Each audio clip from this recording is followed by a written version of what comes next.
Good morning and welcome to the San Francisco Interfaith Council online briefing for community and faith partners.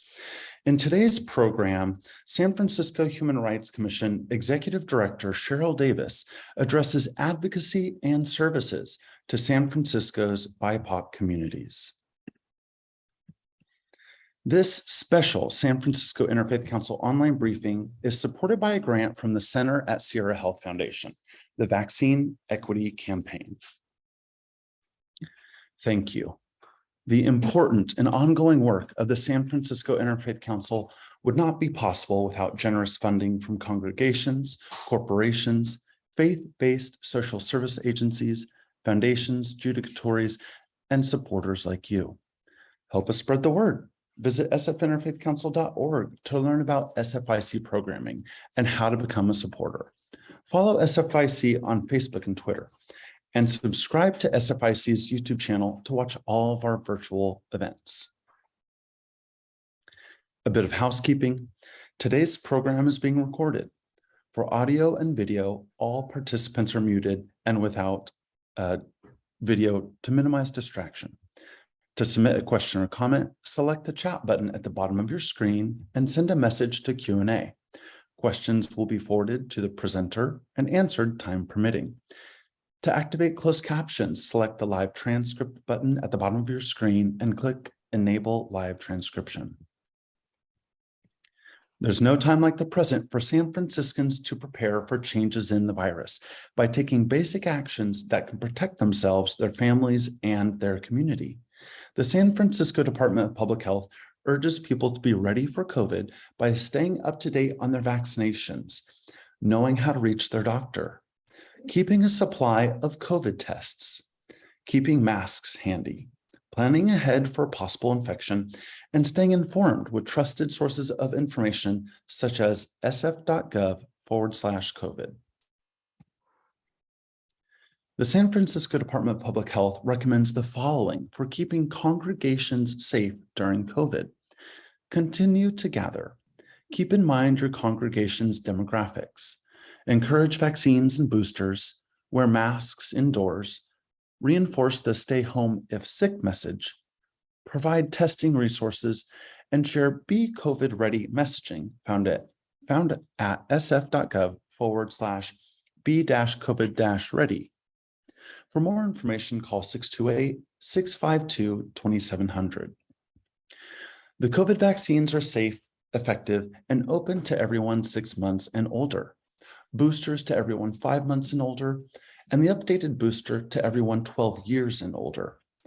Mpox vaccines and boosters are now available to those exposed and to certain eligible groups. Go to sf.gov for more information on vaccines. Now is the time to come together, San Francisco. Together, we can stop Asian discrimination, bias, hate, and violence. The COVID-19 virus has no race or nationality. It is simply a disease. To report a hate crime, call the SFPD at 415-553-1133. And at this time, I would like to hand the floor over to the Executive Director of the San Francisco Interfaith Council, Michael Pappas. Michael, the floor is yours. Thank you, Trey. Good morning. I'm Michael Pappas, and on behalf of the San Francisco Interfaith Council, I want to welcome you to this week's online briefing for community and faith partners. If anything, the COVID-19 pandemic revealed and amplified profound structural inequities in San Francisco. Among the sectors most impacted are those who identify as Bipoc, Black, Indigenous people of color, as they suffer and carry particular trauma throughout generations due to historical adversities, violence, and oppression. These are those with the least access to critical mental health, economic, employment, and educational services, and as a result, continue to suffer the greatest. The San Francisco Human Rights Commission is charged to advocate for human and civil rights and works in service of the city's anti-discrimination laws to further racial solidarity, equity, and healing. This week's online briefing for community and faith partners, hosted by the San Francisco Interfaith Council, welcomes San Francisco Human Rights Commission Executive Director Sheryl Davis, who will address the Commission's advocacy on behalf of and service to San Francisco's Bipoc communities. And now, before we begin the program in earnest, I'd like to read to you the interfaith statement, which is offered before every convening of the San Francisco Interfaith Council. This is an interfaith community. Whatever our individual belief, it can be freely expressed here with no apologies. If we are invited to offer a prayer in this setting, it should be offered according to the tradition with which we identify. If we are invited to speak on a subject from the perspective of our tradition, we are free to do so without fear of offending those who come from another tradition. We come together as people of faith to learn from each other that we might better understand the multiplicity of faith traditions in our city and in our world. At this time, it gives me great joy to introduce a friend and a colleague whose work in San Francisco is so important. I think I call him an unsung hero, and that is Julio Escobar, who is the coordinator for restorative justice at the Archdiocese of San Francisco. This ministry is so important, and he's going to tell you a little bit about it now and then ground us in a reflective moment. Julio, it's an honor to have you with us, and we are grateful for your presence. The floor is yours. Thank you very much, Michael, and everyone for being here this morning. And it is an honor to share with you a few moments of the work that we do, and then a reflection.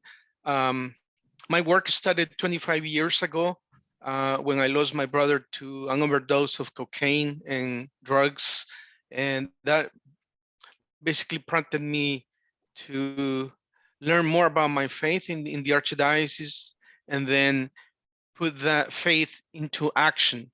So I'm being with the Archdiocese since 2008, and I manage the restorative justice ministry.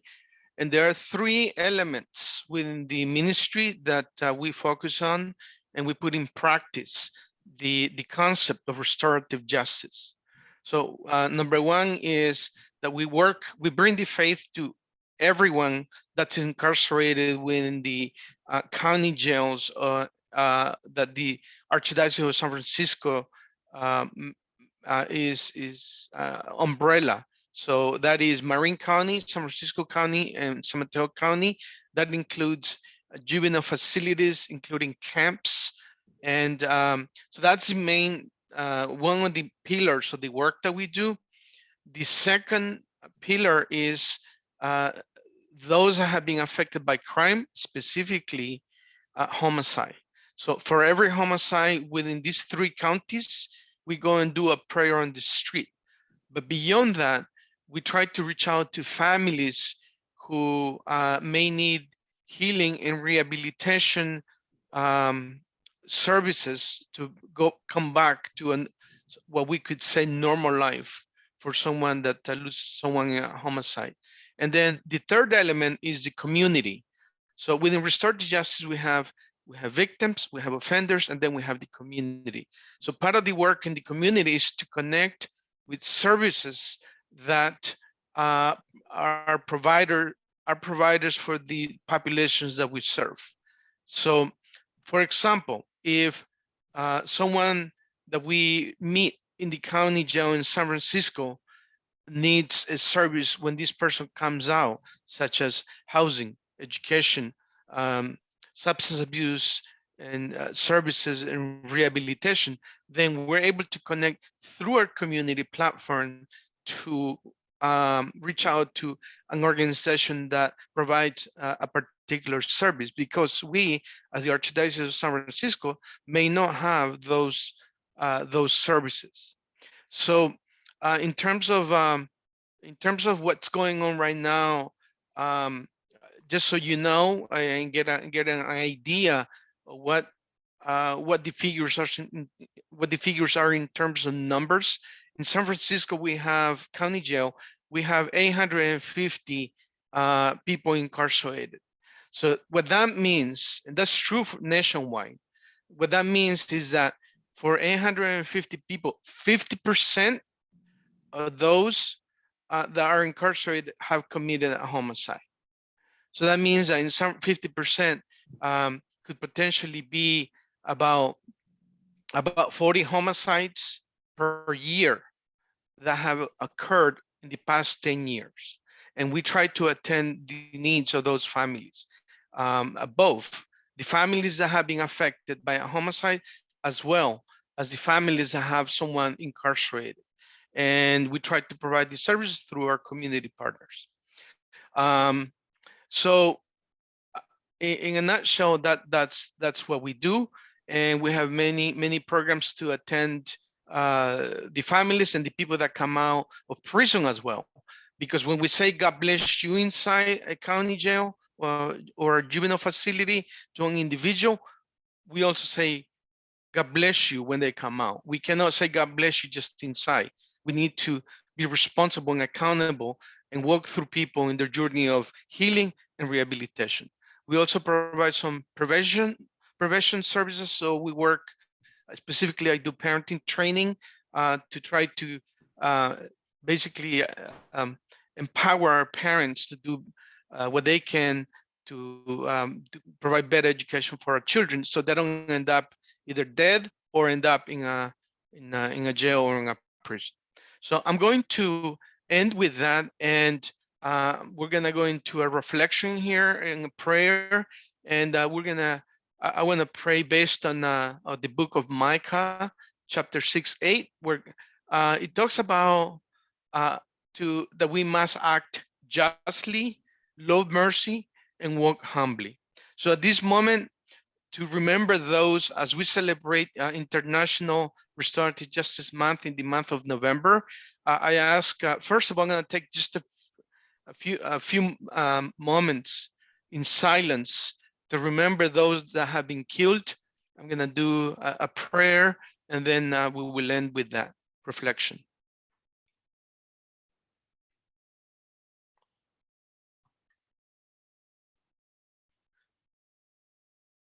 We ask you, Lord, to please renew our hearts and minds in you.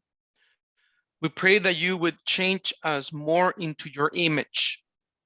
Fill us with the reflection of your spirit. Help us to extend mercy, to show love, to walk humbly, to act in ways that are just and right in this world. Without your power and ability, we are not able. Without your spiritual discernment and strength, we cannot see fully what we need to see. So help us to hear your voice sincerely, to see things as you see them, to truly reflect the Spirit of Christ in our daily lives. Thank you for your promise that as we draw near to you, you will draw near to us. We're never left to try to figure out things out on our own. You promise to show us the way and empower us to be salt and light in a dark world.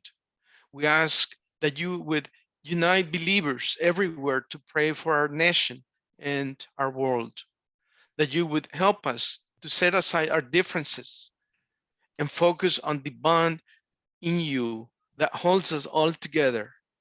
Shine on us, Lord. Bless us with your peace and presence. We thank you that anything is possible through you, and you can change even the darkest of hearts, the hardest of hearts. We belong to you. You will choose to do justice, to love mercy, to walk humbly with you all the days of our lives. Amen. Amen. Thank you, Michael. Julio, Thank you, thank you. God bless you, and God keep Thank you. It is now my deep privilege and pleasure to welcome a friend and a colleague. And I just looked at Facebook, and she's spending her birthday with us. And that is the director of the San Francisco Human Rights Commission, Sheryl Davis. I had the privilege of serving with her on the commission, and then under her leadership as the director. And over the years, I've come to know Sheryl as a person of deep faith. And I believe that this work that she is doing, it's not just a job, but a calling. And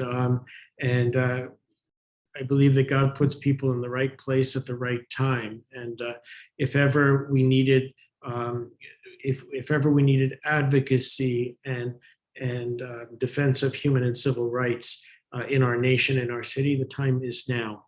And so, Sheryl, we welcome you and we thank you for sharing your time on your birthday with us, and would hand the floor over to you to let us know what you're doing, in particular with the Bipoc community, but bring us up to speed on what's going on with the commission vis-a-vis human and civil rights in San Francisco. Well, thank you first and foremost for the invitation, Michael. I'm Director Pappas, so grateful and appreciative for that opportunity. I was earlier when my son was calling, I was like, I knew he was calling to say happy birthday. So that's why I was like, I got to take this call. But I had shared earlier with some folks that it is, for me, truly a blessing to actually be in a space on my birthday to start with reflection and meditation and prayer, and to be surrounded by people of faith. So thank you for this opportunity to bring in a new year covered in spirituality. So I appreciate that. The Human Rights Commission has been busy supporting and developing and building new programs over the last few years, many of which have been in response to the pandemic, and others in response not to the pandemic that focused on health and well-being, but the pandemic that focused on the bias, discrimination, and racism that was exacerbated and highlighted over the last couple of years. And so what I thought I would share today are just some of the practices and strategies that we have been really working on to think about, like, how do we talk about this structure? How do we talk about this work? How do we do it in a way that allows us to help everyone center and think about outreach and engagement? Pretty early on during the pandemic, we did a lot of work to help the folks who were most impacted and most vulnerable to contracting COVID-19, right? So we did a lot of work with the Latino Task Force. We did a lot of work with our Black communities, with our with groups like SF Block and Mega Black and SF Black Wall Street. And then we also did a lot of work with the American Indian Cultural District. So really have been intentional about building that out, and launched one specific group new project called our Roundtable that meets every Friday. And I think they've since changed it over the last couple of years, but they meet with a regular cadence to bring together all these different groups to think about how we're working together, how we impact, how we respond.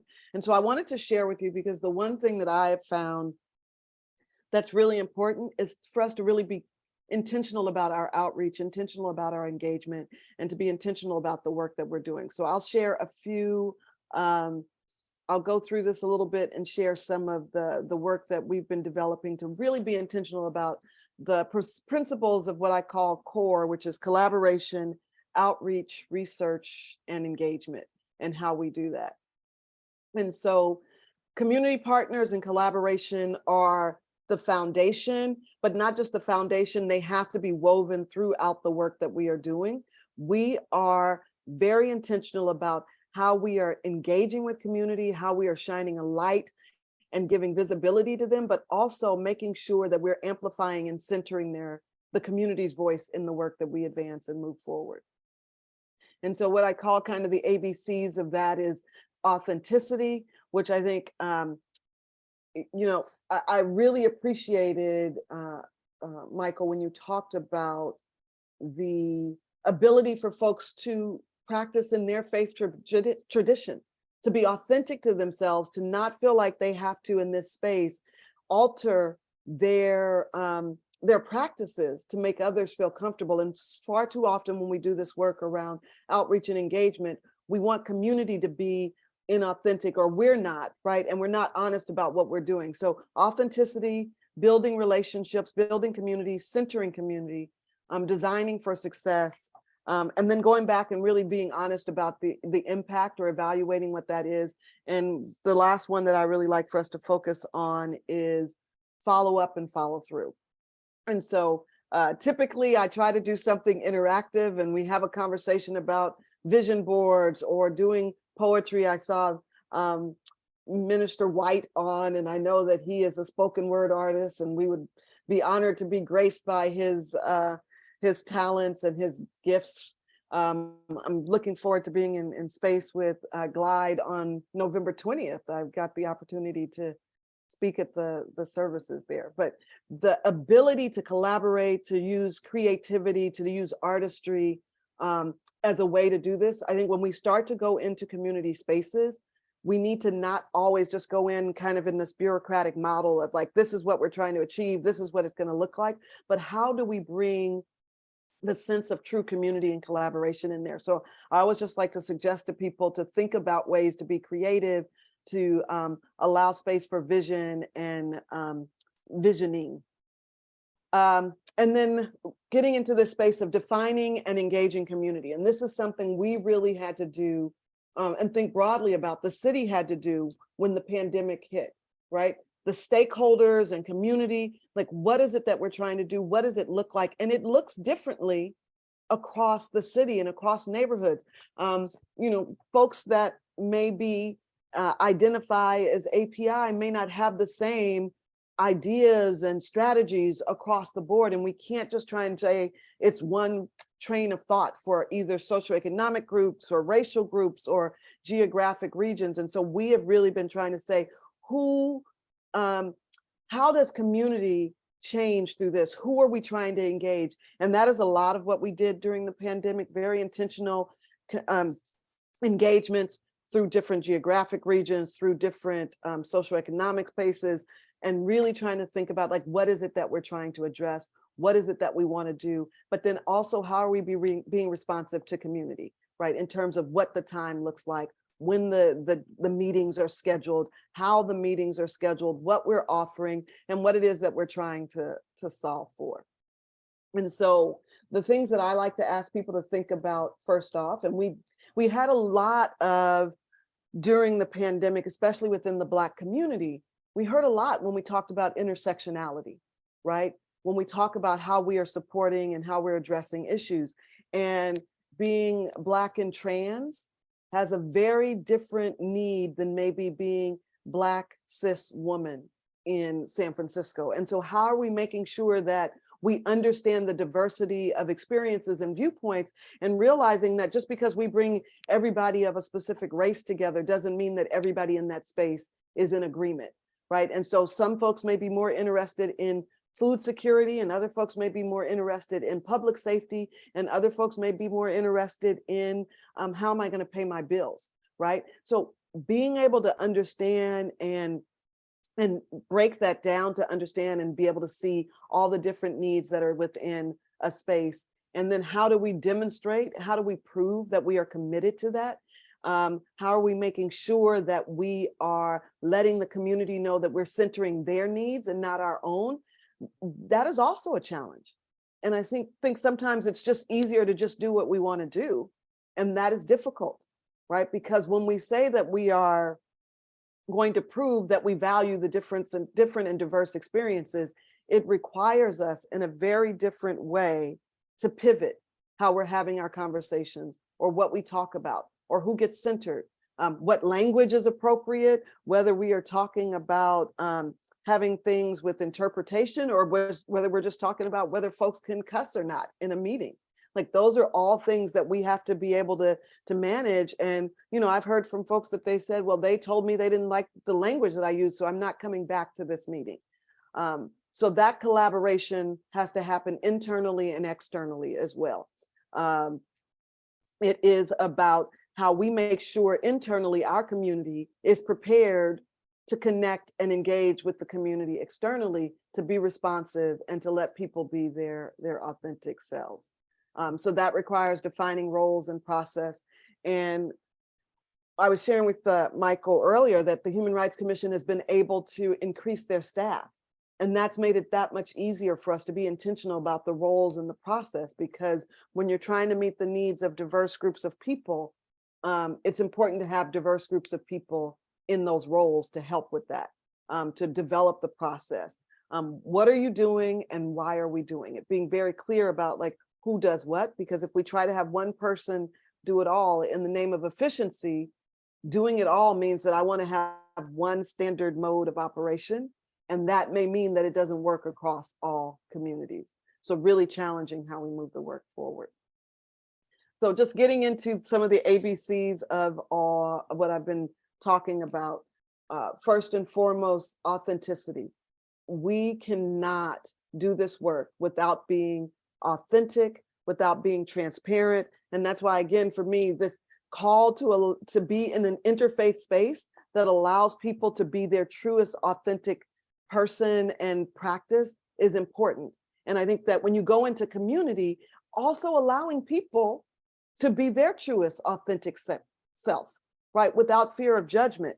And one of the things that I've been really thinking about more and more, and that I've been really trying to hone in on, is this idea and notion of spirituality, right? Not religion necessarily, but the ability to allow folks to be spiritual, right? And that these practices of authenticity and the work that we're all trying to do are connected to principles of spirituality, which says, one is around belief, believing in something, having the ability to believe in something, right? And unfortunately, some folks cannot believe in the system because the system has not worked for them. So when we go in and we're being authentic, we have to give some people the ability to believe in something. We have to give them purpose. So how are we allowing people to feel a part of something, not to be saved, right?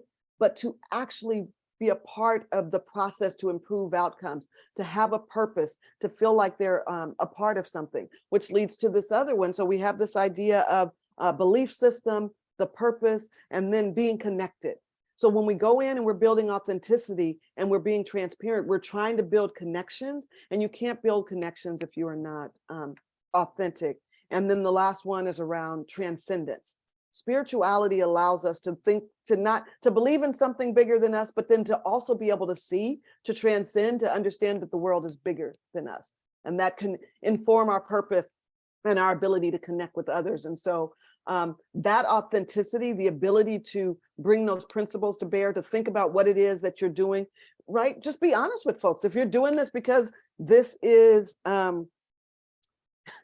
it's the rule of the law, or that you have to do it, say that. People have more respect for that than pretending like you're doing it because it's the right thing to do, right?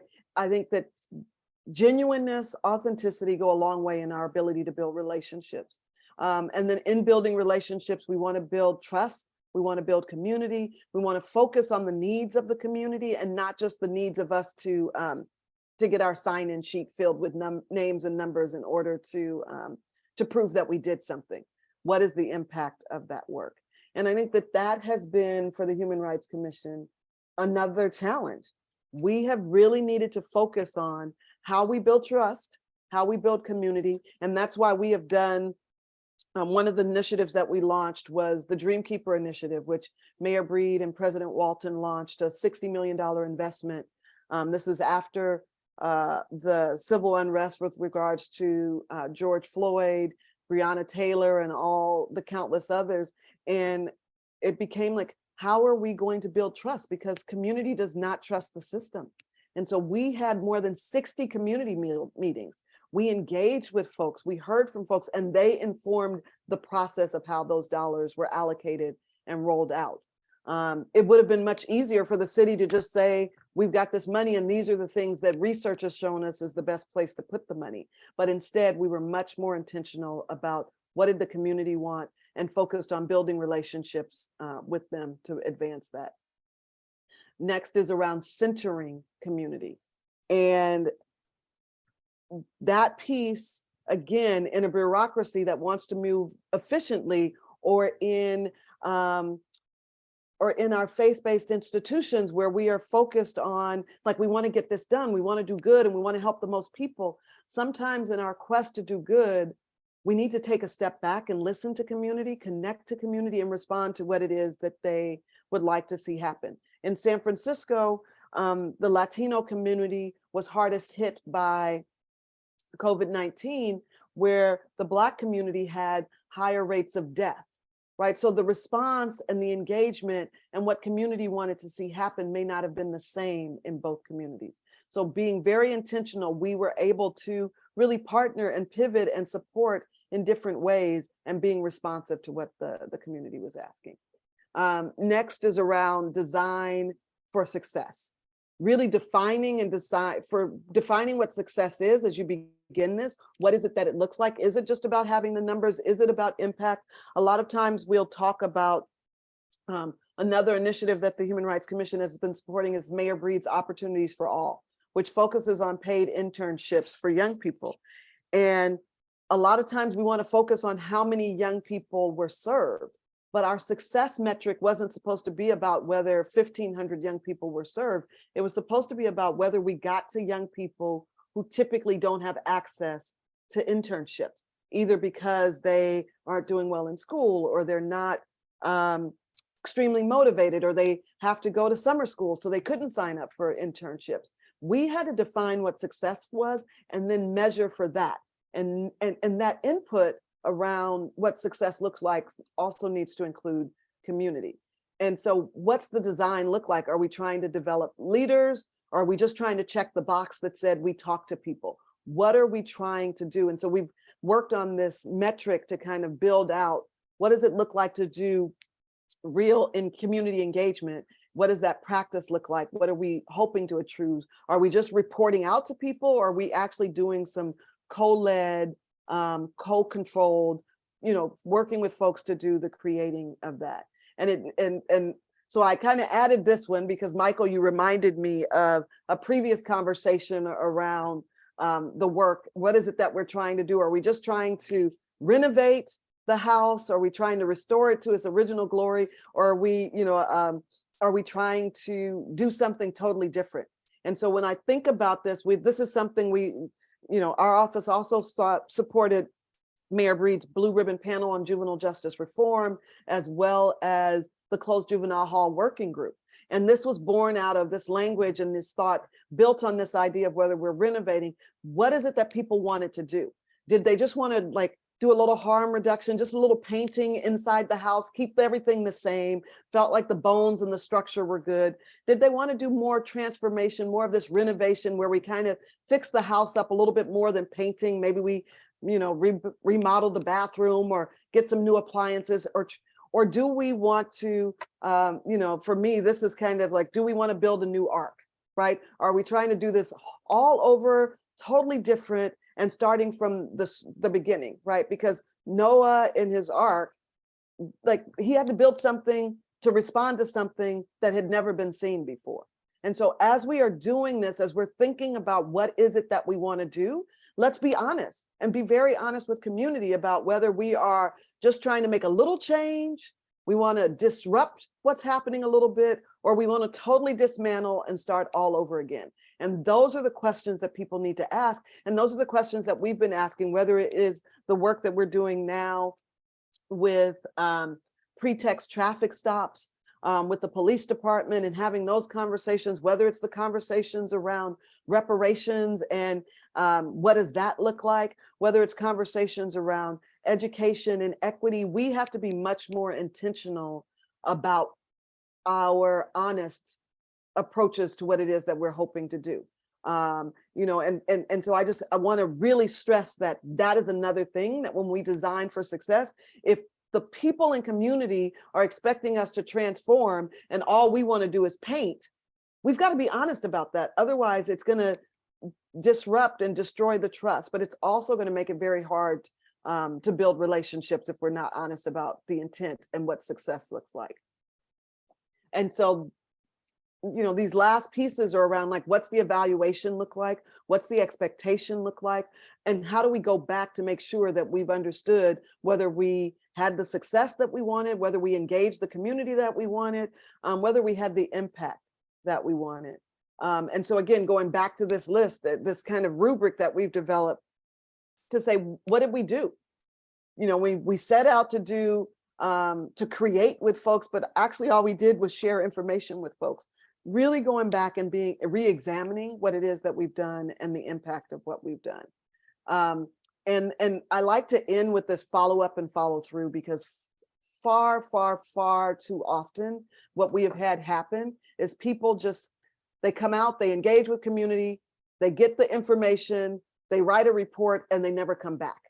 And that also is a trust killer. So follow up, come back, tell people what happened. And if you made a promise to do something, follow through. And if you can't, tell people that you couldn't and explain why you couldn't. So this simple way that we've really done this, the way that we think about outreach engagement, the way that we've been intentional, I know I saw a Dubu on earlier, is to think about, you know, who and why and who. It looks very different, the work that we may be doing with the African Advocacy Network, than what we may be potentially doing. I saw Kim Brandon on with San Francisco State, right? Like be real about that, be honest, and then be intentional about what the collaboration is. And so basically we've built through the pandemic this strategy of what's outreach and engagement look like that we are hoping will inform the process of how the city itself thinks about and engages with community, the intentionality that they have. So I thank you again, Michael, for Director Pappas, for this opportunity to share and to be in space and to really be in place with faith-based leaders who I think are at least the foundation, you know, in my life of the work that we do. Director Davis, I can't thank you enough. This has been comprehensive and comprehensible. And I would encourage all of those who are on the line to share this with their networks once the recording link comes out by the end of the day. In addition to being your birthday, it's the 90th program that we have produced. And so it's a good coincidence. We are indebted to the Meta Fund for underwriting the program since June 2021. This one and one other, though, have been underwritten by a contract that we've gotten from Sierra Health. And the contract is very specific. And it's on vaccine equity, and in particular, outreach to the Bipoc community. As you remember, Sheryl, at the beginning of the pandemic, you know, we were in uncharted waters and wanted to make sure that people got PPP and we wanted to protect people and get testing and all. And there were some inequities there. What do you see from your perch in terms of access to vaccines in our city to the Bipoc community? I mean, I think the pandemic itself really allowed for BIPOC communities to organize and self-advocate. And even with that, there's been a greater accountability put on the city side as opposed to trying to put that pressure on community. And what I think what has been great is that community has really, you know, held the city's feet to the fire. I think that there were some challenges pretty early on, especially in the mission, in the Latino community. There was tremendous frustration with how the city system was working, and the city was called out on that. And the community organized around that, and they ultimately organized and developed a model that other folks were able to leverage and benefit from. So I think less about the access to the vaccine and more about how the rollouts were happening or not happening in partnership and collaboration with community stakeholders. So, you know, Isela Ford, who I see is also on, you know, works for DPH and was an instrumental part of building the bridge and building that work. Like, so I think that there have to be more of these opportunities to pivot and be responsive, because it's sometimes not so much about having the access to it, but how the bureaucracy or the way the system functions responds to community identified need. And so I think that opportunities like what you're doing here, the work that Michelle Miles Chambers does, like creates a space for community voices to be amplified. But the piece is not just amplifying, but it's like, how do we apply pressure so that they are responded to? Thank you. I want to lift up a shining moment in your own leadership as a commissioner. And it was over a decade ago when we sat together on the Human Rights Commission. And I remember we had taken the chambers for the Board of Supervisors and had a very impactful hearing on the war on drugs. Lately, I've been hearing about the war on drugs on a national level, but it was something that we addressed, and it was your leadership and that of Susan Christian's back then. If you can give us an assessment in terms of where we as a city and where the nation is on this issue and how it impacts people of color in particular. Yeah, it is a mixed bag, I would say, Michael. It's interesting to me because as a city, there is so many efforts to think about like alternatives to policing, really thinking about like the safe injection sites. Like there's so much that's happening that's creative and innovative.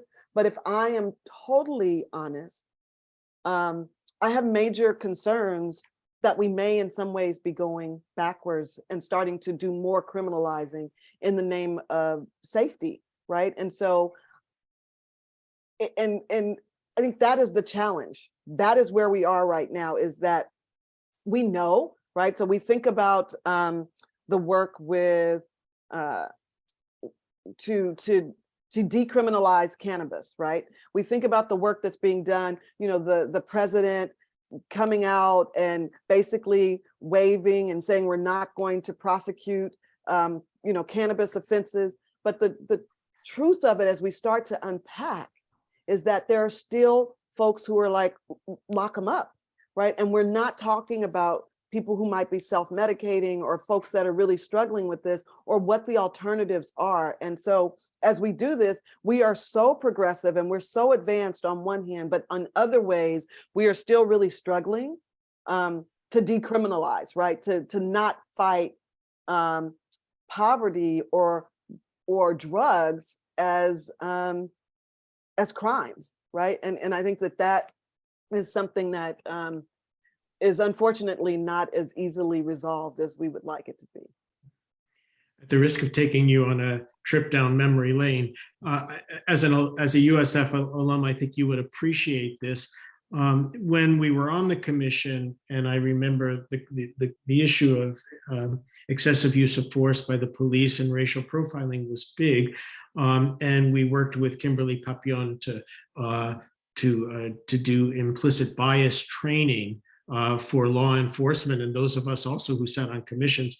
The Interfaith Council began doing the same training with Kimberly for faith leaders to take a look and see if, in this new era of Black Lives Matter, whether we were involved with civil rights authentically for the right reasons. And it was a very powerful experience for our faith leaders to go through that process. And I would very much encourage and recommend to anyone in this day and age to do that. Again, that was a decade ago. Do you see the impact of that work as having been fruitful? Is it something that's ongoing? Is it something that you would recommend? I mean, I definitely say it's ongoing and fruitful. From much of that work, the Office of Racial Equity, which sits at the Human Rights Commission, was born. The city has instituted new practices, one of which is building out the anti-bias training and work that's modeled after what was done with Kimberly Crenshaw. I often say to folks, after the uprising with George Floyd and others, that, Black rights were not going to be trending for very long, and that people needed to move while it was still relevant. And I think we're in a place now where some of these conversations are less relevant because it's easy to say that these practices have contributed to the public safety concerns, when the real issue is that part of this work is meant to address the root cause of racist acts and discrimination And we haven't really done that because it's uncomfortable for people. Even just doing the interpersonal kind of like just doing the intra and like doing your own kind of personal reflections around how you engage with yourself or how you engage with other people is fine. But when we start to talk about the system is inherently racist and that the way that the system operates is the way that it was created, when we even think about the education system, right? The education system was not initially created for everyone, right? It was created with this hierarchy of, basically there's a class that should do nothing more than take care of people at the higher end of the spectrum. And so when we think about this and unpacking this and the stratification and the pieces that have happened, it is unfortunate because we're now getting more and more, as we see with the toxicity of these elections nationally, we're getting further and further away from the ability to talk about race and how the system is racialized to make sure that folks of a certain demographic don't find success. And so I think we have to keep pushing to do that, but the problem becomes we are only talking to the choir. And I think we've got to figure out like how we begin to, I had the good fortune when I was growing up to be Jehovah's Witness and Baptist and Methodist and all of these things, and all of them, my stepfather used to say they have the right method, right? This idea, notion of evangelism, of going out on the streets and knocking on doors. Like, how do we get the message to folks that that aren't already coming to our congregations? That is the question.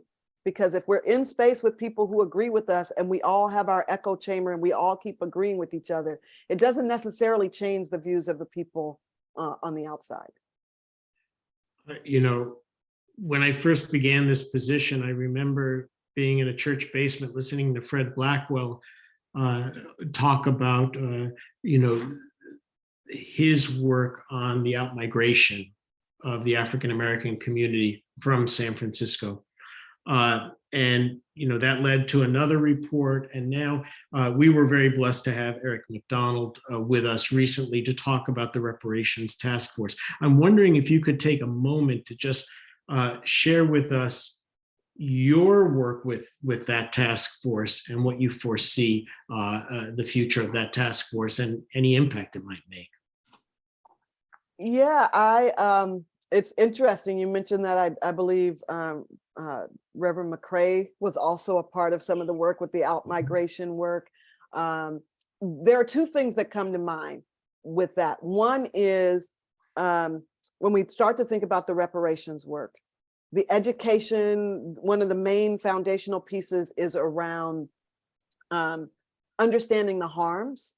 And then because of the state of California, understanding what we can and can't do because of Prop 209, right? And so part of this is we've been really fortunate. Don Tamaki, who is part of the Japanese community, has been an amazing ally, as the only non-Black person on the statewide reparations task force, has been really instrumental in advancing and having these conversations about the work. There's a lot that we hear from folks about, like, we don't need to recreate. The research has been done from the unfinished agenda that the Human Rights Commission put out in the 90s that chronicled the 60s through the 90s, the outmigration report that was done under then Mayor, now Governor Newsom, right? Like, that data and that research has been done. There are issues that have come up over the years with redevelopment and how that worked. And so the easiest way for us in terms of the workaround with Prop 209 is there is a certificate of preference list that redevelopment put out, that of 10,000 plus people that were displaced because of redevelopment agency, and 90+% of the folks who were displaced were Black. So if you use that list, right, you may have less than 10% of non-Black people that were displaced, but using that list gives you the proxy to actually drill down and do that work and be intentional. And so some of this is like working within the confines of the rules and of law. How do we advance reparations? But then also really thinking about our allies, whether it is folks like like Reverend Norman Fong, who's been a tremendous advocate and has done work over the years with Jesse Jackson and others. How are we building allyship? That's why I was really grateful that you had Eric and folks on to talk about that, because it's not, San Francisco's Black population is less than 6%, right? It's not enough to like win at the polls. And so we're going to need partnership. We're going to need allies. We're going to need people to not decenter the harm that was done and really help hold folks accountable to move this work and be responsive to the harm that's been done. Even just here in San Francisco, it doesn't have to be about slave states. It doesn't have to be about slavery. Redevelopment, 10,000 plus people, 90% of them were Black, like in a town that had less than 20% Black population. Like, how is that not intentional? I want to just make mention of the fact that my dear friend Michelle Myers Chambers is on the call here today. She runs the Faiths program, directs the Faiths program for the San Francisco Foundation, and we are so glad that Fred Blackwell is now the CEO of the foundation, because he brings that knowledge and that sense there. And I want to thank you also for talking about allyship, because the other day I was at the Hotel Kabuki for the Meta Fund's Leadership Award that was given to Sandy Mori. And in all of her humility, and it was an inspiring evening all around, she talked about reparations as a Japanese American and the importance of it for the Black community. And I thought that was very important. I guess one of the things that I heard also recently at Third Baptist Church at a Stamp Out Hate convening was the fact that there are those who are trying to divide communities, those who are trying to divide the Asian community from the Black community, from the Latino community, from the Filipino community. Do you see that here in San Francisco? We see it happening nationally as a political tactic. What is your lay of the land here?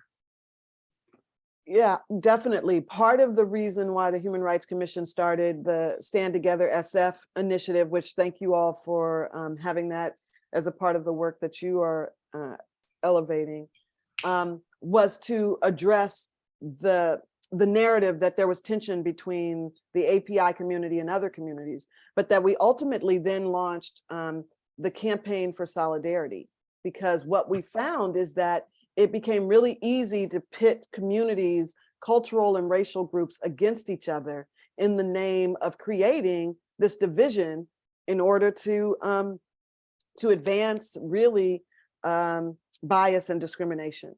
So we have been working hard to bring together these cross-cultural groups, to have these conversations, to have honest conversations about how we see each other, things that might go unchecked when we are within our own cultural or racial groups, and what it looks like to make those pivots and do that work. So it is, I wish I could say that it's not real, but it is real, and that it takes some intentionality for groups to not buy into that and to not accept those narratives as facts.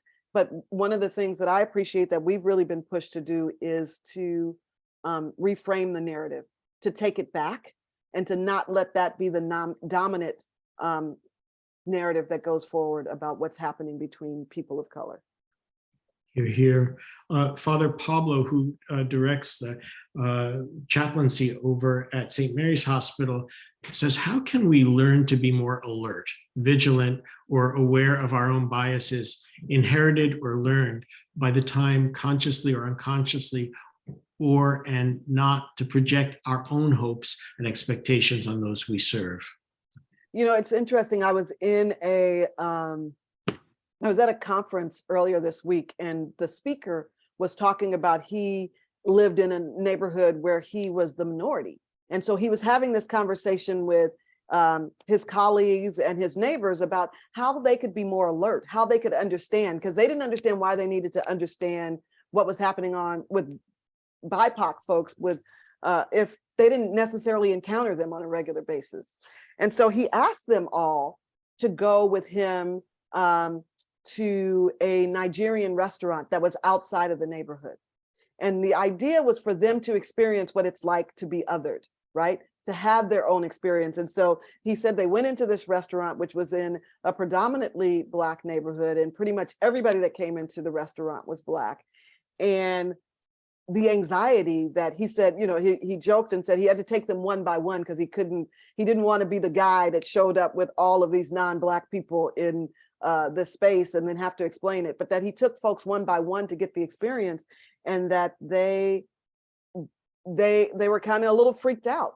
And so I think part of this is, how do you challenge yourself to experience the discomfort that other people don't have the opportunity to only experience at a moment, but that is really their everyday reality, right? So some of this is putting yourself, that old adage around walk a day in my shoes, but take the moment to experience that, even if just for a moment.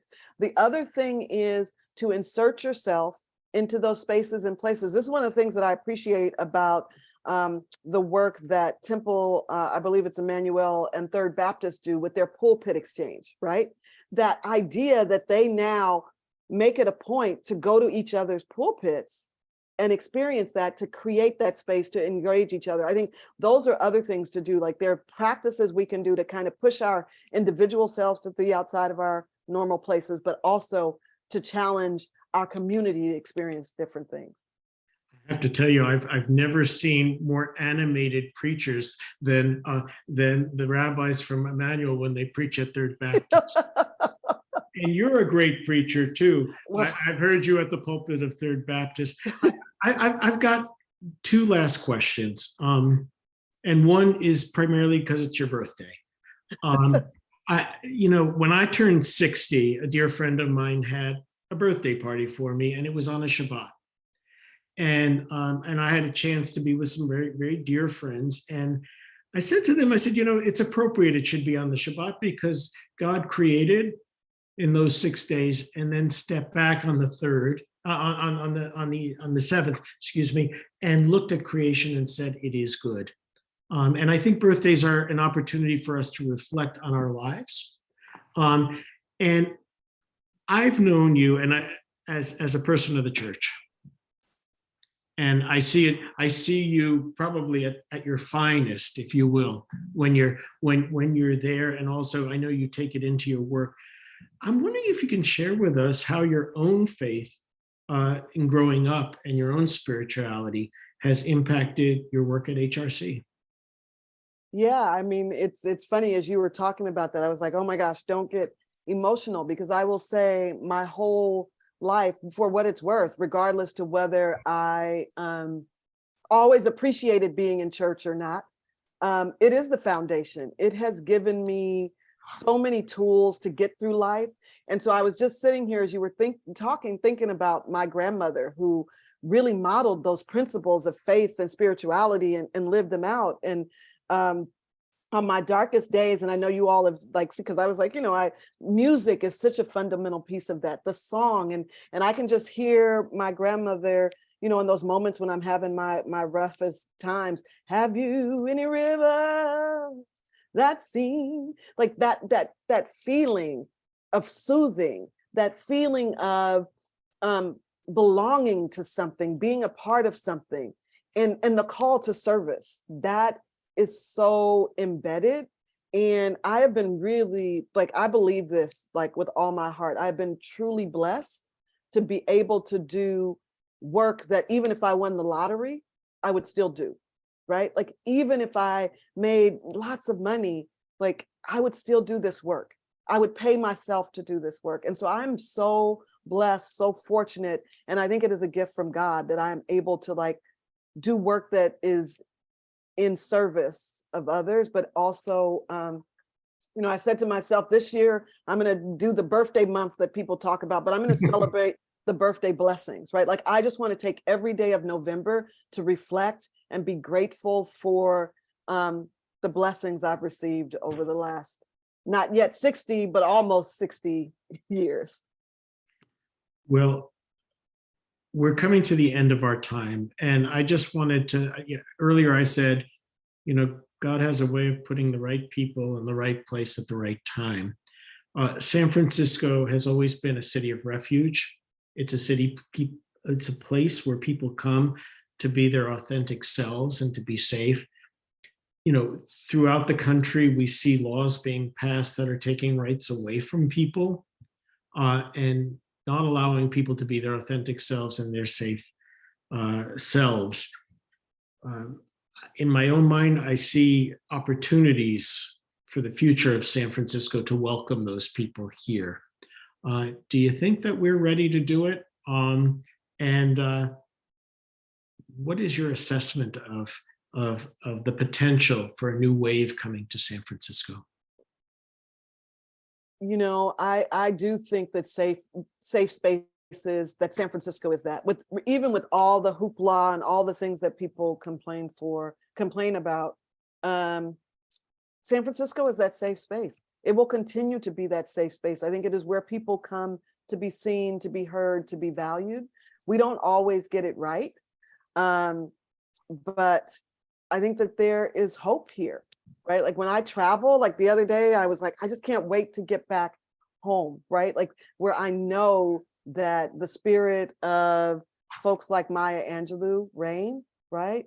This idea of being able to not be afraid to be your authentic self, to be able to walk truly in who you are, to celebrate who you are. That is a blessing. That is the gift that keeps on giving.